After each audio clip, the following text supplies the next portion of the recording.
믿음의 사람들이 다 신앙이 항상 좋은 것만은 아니잖아요. 믿음의 사람도 넘어질 때가 있다는 거죠. 그러니까 우리가 존경하는 믿음의 인물들, 뭐 예를 든다면 모세, 다윗, 베드로, 오늘 심지어 아브라함조차도요, 믿음의 자리에서 이렇게 또 실패할 때가 있었던 것이죠. 오히려 이런 믿음의 사람들이 실패하거나 또 낭망하는 모습을 볼 때 우리에게도 그것이 큰 위로가 되고요, 동시에 우리에게도 향한 그 큰 경고가 되기도 하죠. 여러분, 믿음의 사람들이 이렇게 실패의 자리를 겪을 때에 우리에게 위로가 되는 이유가 뭡니까? 완벽한 사람만이 하나님의 사람이 되는 것이 아니라는 거죠. 또 그것이 경고가 되는 이유는 뭐냐? 믿음의 정상에 있을지라도 한순간에 무너질 수가 있다는 사실이죠. 오늘 우리가 만날 이 아브라함에 대한 얘기도 바로 그러한 것들입니다. 아브라함은 믿음으로 고향을 떠났죠. 그 믿음이 없이는 내가 내게 지시할 땅을 가라고 하셨을 때에 정확하게 어디라고 말하지 않았지만 그날 가라고 할 때 가고 멈추고, 그것은 믿음이 아니고는 할 수 없는 행위죠. 하나님의 부르심을 받고 갈 바를 알지 못할 때에도 믿음으로 나간 믿음의 족장이었습니다. 그런데 그 믿음의 거인이 가나안 땅을 밟은 지 얼마 되지 않아 그 땅에 기근이라는 그 어려움이 닥치자 그가 크게 흔들리는 장면이 바로 오늘 우리가 보게 될 말씀이죠. 아브라함은 가나안을 떠나서 애굽으로 내려갔습니다. 그곳에서 자기의 목숨이 두려워서 아내를 누이라고 속이는 그런 잘못된 행동을 하죠.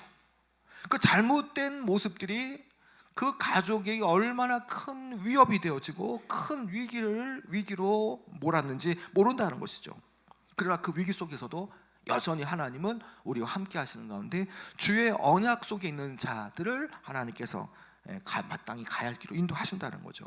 여러분, 이제 본격적으로 말씀을 좀 들어가려고 하는데요. 여러분 10절에 보면요, 이 사건의 배경이 나오죠. 자, 여러분 10절 말씀 읽어볼까요? 시작. 그 땅에 기근이 들었으므로 아브라함이 애굽에 거류하려고 그리로 내려갔으니 이는 그 땅에 기근이 심하였습니다. 자, 여러분 이 한 절이 참 놀랍습니다. 왜 그럴까요? 자, 1절부터 9절에 보면요, 아브라함은 하나님의 부르심 앞에 순종하여서 가나안 땅에 들어왔죠.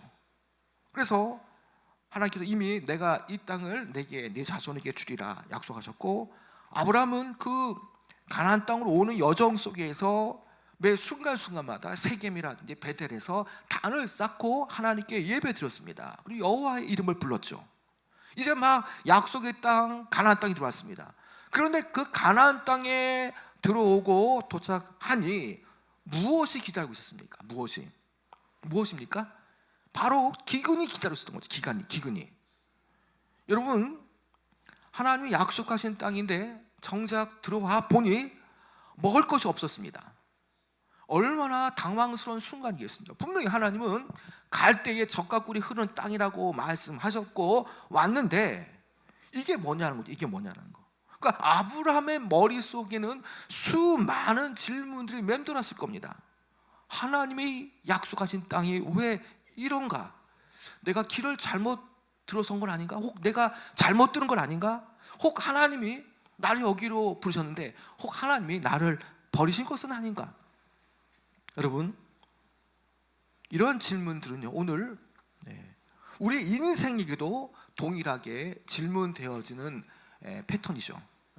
하나님께 순종하여서 한 발 한 발 내딛고 왔는데 그 다음에 기다리는 것은 축복이 아니라 오히려 어려움이라는 거죠. 전혀 예상치 못한 영적인 기근이 우리를 기다릴 때에 우리는 너무나 정말 어쩔지 모르죠.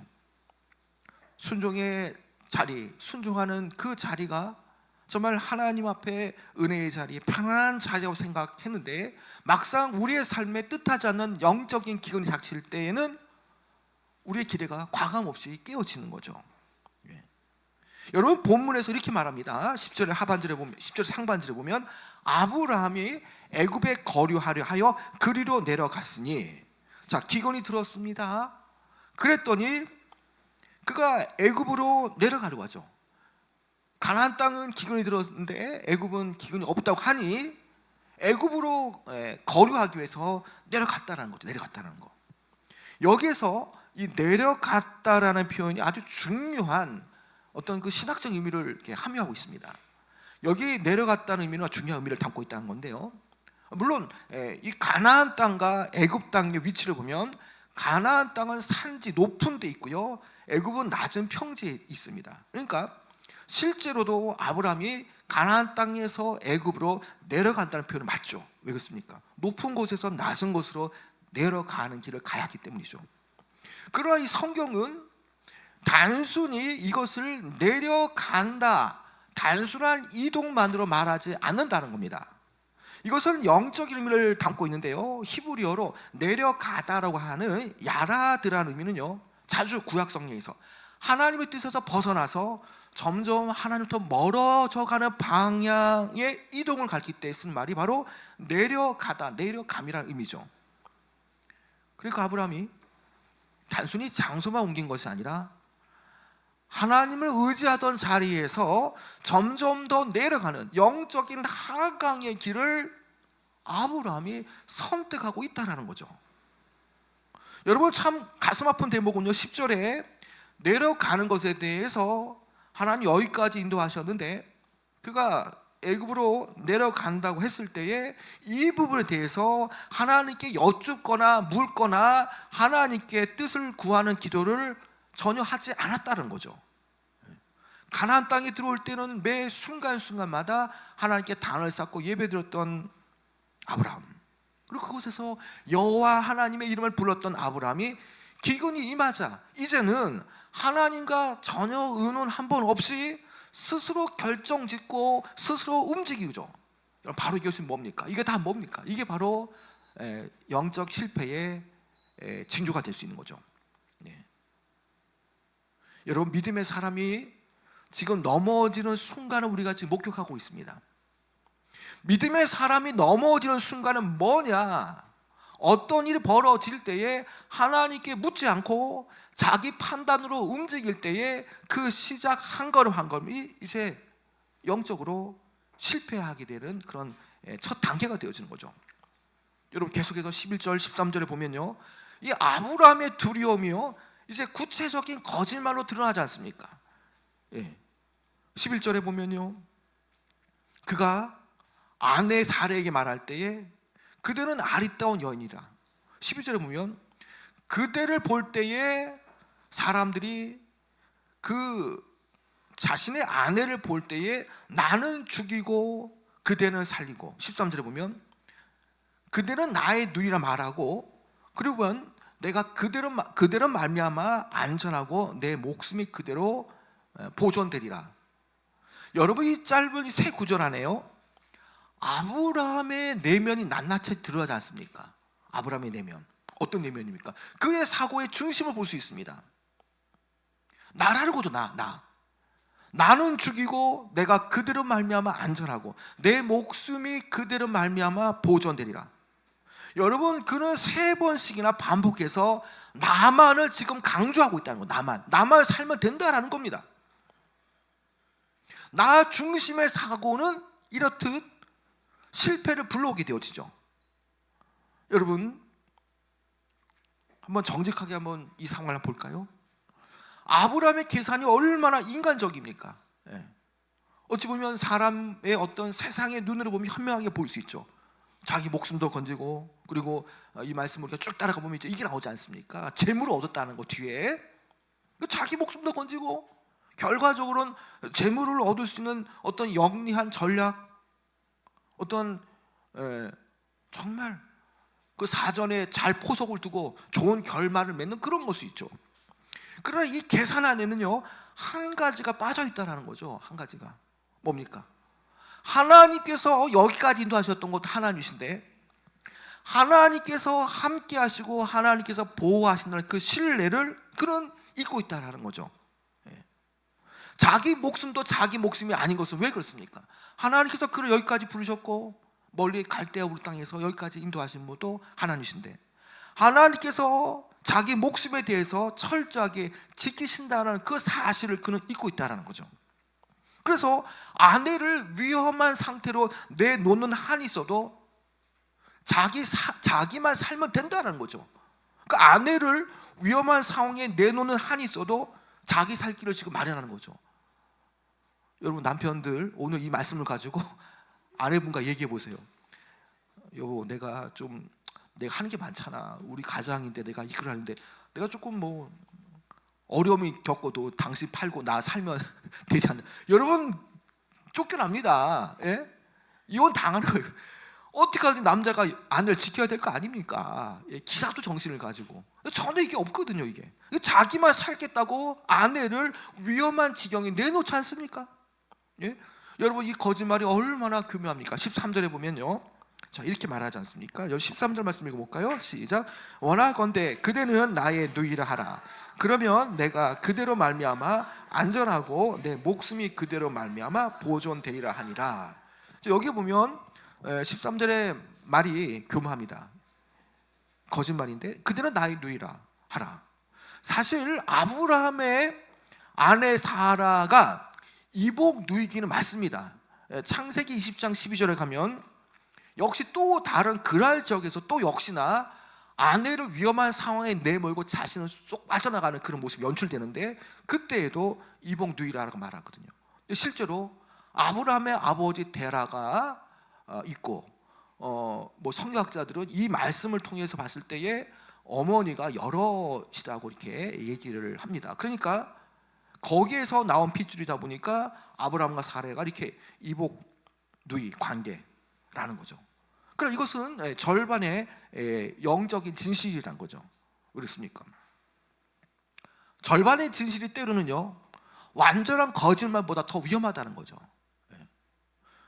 완전한 거짓말 다 드러나지만 적당히 속이는 것은요, 사람들이 모를 수 있다는 거죠.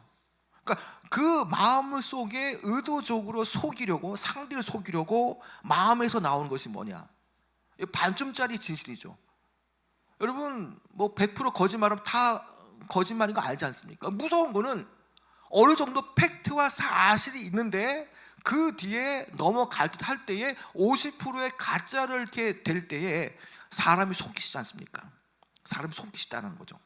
그러니까 하나님이 지금 보시는 것은 그 어떤 그 아브라함의 말의 사실성이 아니라 그 마음 중심에 있는 의도를 지금 주님은 보고 계시다는 거죠.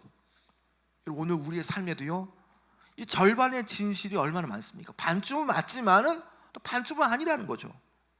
완전히 거짓말은 아니지만 상대가 오해하도록 교묘하게 배치된 말들, 내 책임을 추궁받을 때 적당히 피하기 위해서 슬쩍 빠뜨리는 그런 정보들, 내 유익을 위해서 상대방의 어떤 그런 진실을 부각시킨 것이 아니라 내 유익을 위해서 내 중심의 표현에 그 부각되는 표현들. 여러분, 지금 아브라함의 거짓이 그렇다는 거죠. 오늘 저와 여러분의 모습 속에도 이런 반쯤짜리 진실을 가지고 내가 위기를 모면하기 위해서 상대방을 어렵게 하는 그런 경우도 분명 있다는 것이죠.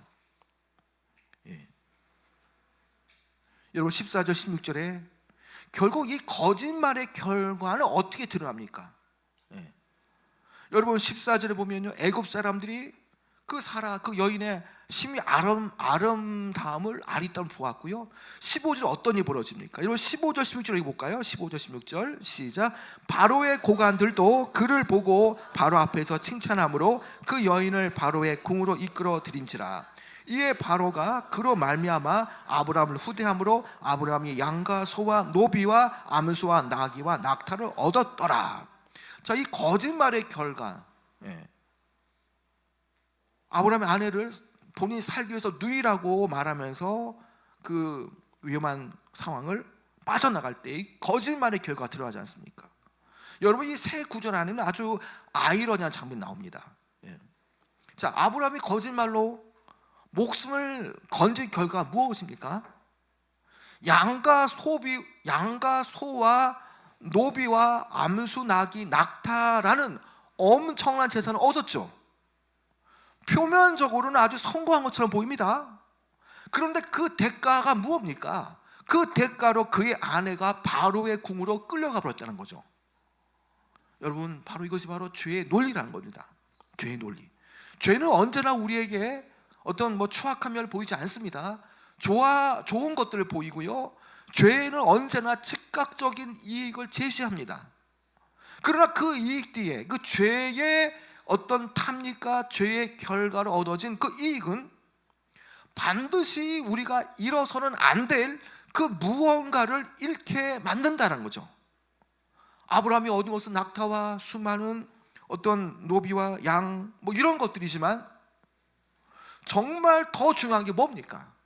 그가 얻은 것이 있지만 그 거짓말로 정말 중요한 것을 잃어버렸습니다. 그게 뭡니까? 그것은 자기의 아내라죠. 자기의 아내, 사라라는 거죠. 그 아내는 어떠한 사람입니까? 하나님께서 아브라함을 통해서 내 후손을 하늘의 별처럼 모래에 있는 그 바다에 있는 모래처럼 편만하게 하고 내 자손을 번성케 하겠다. 그 약속의 씨가 바로 아내인 사라라는 거죠. 11장 끝절과 12장 초반을 보더라도요, 하나님께서 아브라함이 약속한 것이 무엇입니까? 자손입니다. 자손. 내가 내 자손을 너로 큰 민족을 이루게 하겠다라는 거죠. 그런데 그 약속의 자손이 태어나기 위해서는 사라가 있어야 되죠.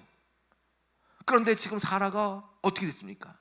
자신이 위험에서 빠져나가기 위해서 아내를 지금 아주 위험한 상으로 지금 보내지 않습니까? 자신은 얻을 게 많지만 사라는 바로의 궁으로 끌려갔다는 거죠. 아브라함의 그 어떤 그 두려움, 그것을 피하기 위해서 절반의 거짓말, 진실이 결국에는 하나님 전체의 언약의 계보를 위협하는 순간이 지금 생긴 거죠. 여러분, 이 장면이 우리에게 지금 무엇을 가르쳐 줍니까? 여러분, 우리의 작은 타협이 결코 작은 일만으로 끝나지 않는다는 겁니다. 우리가 한 번의 두려움, 우리가 피하기 위해서 하는 한 번의 거짓말, 또 이 어떤 코너로 몰린 상황을 타개하기 위해서 남들에게 쓰는 그 한 번의 절반의 그 진실, 이런 것들은 결국 우리에게 상상하지 못할 결과를 낳게 된다는 겁니다. 특별히 가정 문제가 어떻게 되겠습니까? 여러분, 우리가 이거 성경 안 나와 있지만 이 사건 이후에 다시 바로로부터 아내가 아브라함이 돌아올 때 그 가정 어떻게 했습니까? 부부싸움 이거 불법이 뻔한 거 아닙니까? 어떻게 당신 그럴 수 있느냐? 당신 살라고 나를 그렇게 할 수 있느냐? 이렇게 되지 않겠습니까? 여러분, 한 가정에 한 번의 잘못된 선택이 지금 온 가정의 운명을 지금 송두리째 지금 흔들게 만들지 않습니까? 네. 여러분, 이 절망의 상황들, 아브라함은 얻은 것이 있지만 그러나 아내를 잃어버릴 수 있고 약속의 그 후손을 이을 그 명맥이 끊어질 수 있는 아주 이 기가 막힌 아주 정말 이 어려움의 그 상황, 그런 이 절망의 장면에서 결코 하나님은 가만히 계시지 않죠. 하나님의 놀라운 반전이 이 대목에서 시작되지 않습니까? 사람은 실패했어도요, 하나님이 여전히 하나님 약속을 끝까지 지키지 않습니까? 하나님께서 어떻게 이 가정 위에 놀라운 반전을 이루십니까? 여러분, 17절 말씀 읽어볼까요? 17절 시작. 여호와께서 아브라함의 아내 사라의 일로 바로와 그 집에 큰 재앙을 내리신지라. 여러분, 이 말씀이 되게 중요한 게요, 자, 아브라함은요 자기 힘으로 사라를 지키지 못했습니다. 그런데 그 자리에, 그 어려운 상황에, 그 절망의 장면에 여호와께서 친히 개입하시지 않습니까? 아브라함은 실패했지만 하나님의 언약은 실패하지 않았다라는 거죠. 하나님은 그 아브라함을 통해서 내 자손을 정말 편만하게 하겠다, 내 자손을 번창하게 하겠다, 그 약속을 하나님은 계속 이어가시지 않습니까? 하나님은 자신의 약속을 지키시기 위해서 직접적으로 강권적으로 역사하신다는 거죠. 마치 우리가 게임 체인저라 말이 있는 것처럼 하나님 나타나시기만 하면 모든 상황은 다 끝나는 거 아닙니까? 지금 여기에서 아주 의미심장한 그런 주어가 나옵니다. 10절 이후부터는요, 본인이 자기 스스로 애굽에 내려가겠다 결정할 때에는 하나님이 이 본문에 한 번도 등장하지 않습니다. 아브라함은요, 하나님 없이 움직였고요, 내려갔고요, 자기 계산대로 행동했고요, 결과적으로 모든 것들이 지금 어긋나고 있죠. 그런데 17절에 이르러서는요, 어떤 주어가 복귀합니까? 어떤 주어요? 17절에? 그렇죠, 여호와께서라는 말입니다. 여호와께서 나타나시자마자, 등장하시자마자 상황이 단번에 뒤집어집니다. 여러분, 오늘 우리가 힘들어도요, 하나님 나타나시기만 하면요, 모든 상황 바뀌게 되어 있습니다. 아무리 내 상황이 힘들고 어려울지라도 여호와께서 내 상황에, 내 자녀의 상황, 내 가족의 어려움 가운데 개입하시기만 하면요, 모든 상황은 다 단번에 뒤집어진다는 거죠. 바로 이 상황이 뭡니까? 여호와께서 나타나시더니 모든 상황이 역전된다는 거죠. 여러분, 이게 어떤 방식입니까? 이게 바로 하나님의 언약의 방식이라는 거죠. 우리가 하나님 없이 움직일 때는요, 이 점점 꼬입니다. 내 스스로 내 계획대로 뭔가 될 것 같지만요, 결국에는 일이 점점 더 어긋나죠. 그러나 하나님이 다시 등장하시는 그 순간부터 어긋난 상황이 뒤집어지고요, 또 이렇게 헝클어진 모든 상황들이 다시 정돈되기 시작한다는 거죠.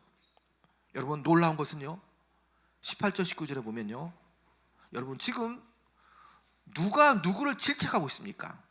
자, 여러분 18절 19절 읽어볼까요? 18절 19절 시작. 바로가 아브람을 불러서 이르되 내가 어찌하여 나에게 이렇게 행하였느냐? 내가 어찌하여 그를 내 아내라고 내게 말하지 아니하느냐? 내가 어찌 그를 누이라 하여 내가 그를 데려다가 아내를 삼게 하였느냐? 내 아내가 여기 있으니 이제 데려가라 하고. 여러분, 얼마나 놀랍습니까? 여러분, 이 장면 정말 아이러니라고 할 수 있죠. 그런데 얼마나 뼈아픕니까? 믿음의 사람이 지금 누구한테 지금 질책을 듣고 있습니까? 믿음의 사람이 믿음 없는 사람, 이방 사람부터 질책을 듣고 있다는 거죠. 누가 누구를 꾸짖고 있나요? 애굽 왕, 이방 사람 바로가 하나님의 사람 아브람을 향해서 도리어 꾸짖고 있는 장면이죠. 하나님을 모르는 애굽 왕이 내가 어찌하여 나에게 이렇게 행하였냐는 거죠. 물을 때에 아브람은 답변을 못합니다. 아무 말도 할 수 없지 않습니까? 예? 이 순간에 그는 아브람은요, 정말 부끄러움의 밑바닥이 다 드러났을 겁니다. 여러분, 우리 신자들이, 성도들이 세상으로부터 이런 꾸지람을 들을 수가 분명히 있다는 것입니다. 세상 사람들이 교회를 향해서 너희가 어찌하여 그런 일을 행하느냐 물을 때 우리가 할 말이 없을 그럴 자리가 있을 수 있죠. 정직해야 할 자리에서 교묘할 때, 희생해야 할 자리에서 우리가 이기심을 추구할 때, 약자를 품어야 할 자리에서 우리가 냉담하고 그들을 품지 못할 때에 그 모든 자리가 믿지 않는 사람으로부터 믿는 우리가 질책과 책망을 받을 수 있다라는 거죠. 바로 그 자리가 지금 오늘 아브라함의 자리라는 겁니다. 여러분, 20절에 보면요, 어떠한 일이 또 벌어집니까? 바로가 사람들에게 그의 일을 명하매 그들이 그의 아내와 그의 모든 소유를 보내었더라. 아브라함은요, 지금 애굽에서 쫓겨나듯이 다시 가나안으로 올라오지 않습니까? 기근을 피해서 내려갔던 그 아브라함, 그러나 나올 때는 정말 이 수치심의 그 마음으로 지금 올라가고 있다는 거죠. 그러나 놀랍게도요, 어떻습니까? 그가 빈손으로 돌아가지 않았다는 것이죠. 아내도 또 그대로였고요, 모든 소유도 그대로였고, 심지어 더 많은 재산을 얻고 다시금 가나안 땅으로 올라갔다는 겁니다. 여러분, 이것을 우리가 무엇을 생각할 수 있습니까? 여러분, 이것은 하나님의 신실하심이 얼마나 놀라운가를 우리가 보여주지 않습니까? 아브라함은 실패했습니다. 아브라함은 실패했죠. 그러나 하나님은 그 아브라함의 실패조차도 주의 백성의 유익으로 바꾸시는 분이라는 거죠. 여러분, 로마서 8장 28절의 말씀처럼 하나님을 사랑하는 자 곧 그의 뜻대로 부르심을 입은 자들에게는 모든 것이 협력하여 선을 이루니라 말씀하지 않습니까? 여러분, 심지어 우리의 실수까지도요, 하나님의 섭리가 될 수 있다는 겁니다. 그렇다고 해서 죄를 용인하는 말은 아닙니다. 여러분, 한 청년의 이야기를 좀 들려주고 싶은데요, 이 청년이 직장에 들어갔습니다. 얼마 되지 않았을 텐데 회사에서 중요한 이 프로젝트를 맡겼는데 예상치 못한 문제가 발생했죠. 마감일을 다가오는데 이 원하는 결과가 나오지 않는다는 거, 자기 부서에. 그때 상사가 이렇게 말했습니다. 그냥 숫자만 조금 조정해서 보고해서 올리자. 어차피 뭐 다들 그렇게 하는데 뭐 어떠냐. 이렇게 할 때에 그 청년의 마음에 참 두려움이 밀려왔습니다. 내가 신입인데 내가 여기서 거절하면 내가 이 직장에서 찍히는 것은 아닐까. 이 일 때문에 내 커리어가 막히면 어떡하지라는 마음이 들었습니다. 그 순간 그가 하나님께 묻지 않고요, 기도하지 않고 그저 자신의 이익을 위해서 계산하면서 숫자를 거짓으로 조정해서 보고서를 올렸습니다. 결과가 어떻게 됐겠습니까? 그 프로젝트는 통과됐고요, 상사도 그를 인정했고 겉으로 보면 성공한 것처럼 보여졌습니다. 그러나 그 일 이후에 그 청년의 마음에 평안함이 사라졌습니다. 거짓으로 보고서를 꾸몄고 그 보고서가 채택된 이후부터 여전히 그 마음 안에 그 뭔가 모르는 그 억누림이 그에게 작용한 것이죠. 그것은 타협이죠. 타협. 거짓 앞에 타협했다는 거죠. 더 큰 문제는 그 다음에 왔는데, 그 다음에 또 다른 프로젝트에도 또 이렇게 타협을 하니까 더 상황이 더 쉬워졌습니다. 그러나 어느새 그에게 신앙은 점점 더 형식으로 남았고요, 하나님 관계는 점점 더 멀어졌습니다. 여러분, 이것은 무엇을 말합니까? 아브라함이 애굽에서 얻은 양과 소와 낙타와 같다라는 거죠. 얻은 것은 있지만 실제로는 더 중요한 것을 잃어버리고 있다는 거죠. 믿음을 잃어버리고 하나님 관계를 잃어버렸다는 거죠. 그런데 감사한 것은 이 청년이 어느 날 말씀을 통해 깨달으면서 하나님 앞에 회개하며 상사에게 정직하게 고백한 이후에 결단을 했습니다. 다시는 이렇게 안 하겠다고. 물론 그는 손해 보았죠. 그러나 그 일 이후에 다시금 그는 하나님과의 관계가 회복되었습니다. 오히려 직장 내에서 정직한 사람으로 더 신임이 두터워지고 그 직장뿐만 아니라 직장에서 신뢰받는 사람으로 세워졌습니다. 여러분, 우리 인생에도 이렇게 그 애굽의 순간이 분명 있다는 거죠. 기근의 순간 속에서 과연 우리는 무엇을 채택하냐는 거죠. 여러분, 두려움 때문에 아니면 어려움 때문에 이 순간을 모면하기 위해서 우리가 하나님이 아니라 내 계산에 의해서 선택하는 순간을 맞이한다면 우리는 결코 잘 될 수가 없다는 겁니다. 여러분, 지금 여러분의 삶의 기근은 과연 뭡니까? 경제적인 어려움일 수 있습니다. 자녀 문제일 수 있고요, 사람과의 관계의 문제가 될 수도 있고요, 막연하게 미래에 대한 불안일 수도 있죠. 그러나 중요한 것은 이 기근 앞에, 영적인 기근 앞에 과연 우리는 어디로 가겠냐는 거죠. 여러분, 어렵다고 해서 장차 미래에 대한 불안, 경제적인 어려움, 관계의 갈등, 또 자녀 문제 뭐 이런 것 때문에 내 안에 영적인 그 기근이 왔다고 해서 우리가 정말 애굽으로 내려가면 안 된다는 것이죠. 혹 애굽으로 내려가려는 결정이 있다면 여러분, 그 자리에서 멈추시기 바랍니다. 아직 늦지 않았습니다. 하나님은 분명히 그 어려운 상황에 마치 그 야구로 보면은 그 투아웃, 투 스트라이크, 9회 말, 이때의 역전 말로 홈런이 터지는 것처럼 하나님은 얼마든지 상황을 극적으로 반전시킬 수 있는 분이라는 거죠. 그 상황을 잊지 말아야 될 것은 뭐냐? 하나님께서 우리를 보호하시고 우리는 하나님의 언약이 있다는 사실, 그것을 깨닫고 우리는 세상의 편법 절반의 진실을 가지고 타협하면 안 된다는 겁니다. 여러분, 그 선택이 더 위험한 상황으로 우리를 이끌 수 있다는 거죠. 우리의 두려움 때문에, 우리의 반쯤짜리 그런 타협 때문에 얼마나 많은 또 상처받은 가족들이 있습니까? 내 계산 때문에 분명히 직장에서도 희생된 사람이 있을 수 있습니다. 내 편의를 위해서 하나님과 관계가 밀려난 그런 경우도 분명히 있을 겁니다. 여러분, 그렇다면 오늘 말씀을 통해서 우리가 다시는 이제 그런 일을 하지 않고 하나님께 회개하며 우리가 그렇게 한 어려움을 준 분들한테 정말 사과를 하며 다시 좀 관계를 회복하기 원합니다. 이제 좀 말씀을 좀 했도록 하겠습니다. 여러분, 오늘 창세기 12장 이 말씀은요, 한마디로 이렇게 우리가 좀 결론을 내릴 수 있겠습니다. 믿음의 사람도 때로는 시험이 들어서 그 시험 앞에서 두려워서 인간적인 방법으로 도망칠 때가 있다는 겁니다. 그러나 그 실패의 두려움 때문에 실수를 할지라도 그러나 그 실수 속에 여전히 하나님은 우리와 함께 하시는 가운데에 하나님께서 우리와 함께 하시는 그 언약을 끝까지 지키시는 신실하신 분이라는 겁니다. 여러분, 오늘 이 예배당을 나오실 때에 여러분 한 가지를 꼭 붙드시기 바랍니다. 여러분, 여호와께서 사라의 일로 바로와 그 집에 큰 재앙을 내리신지라. 여러분, 이 17절 말씀을 꼭 기억하시기 바랍니다. 인간적인 방법을 쓰지 않아도 기도하면요, 하나님 나타나시기만 하면 모든 상을 바꿔주신다는 겁니다. 우리가 왜 그렇게 하려고 하느냐, 그 저희를 따져 들어가다 보면 무엇이 나타납니까? 하나님을 100% 신뢰하지 못하기 때문에 하나님의 나와 함께 하심을 내가 그것을 신뢰하지 못하기 때문에 인간적인 술수를 쓰는 우리의 모습이 있지 않습니까?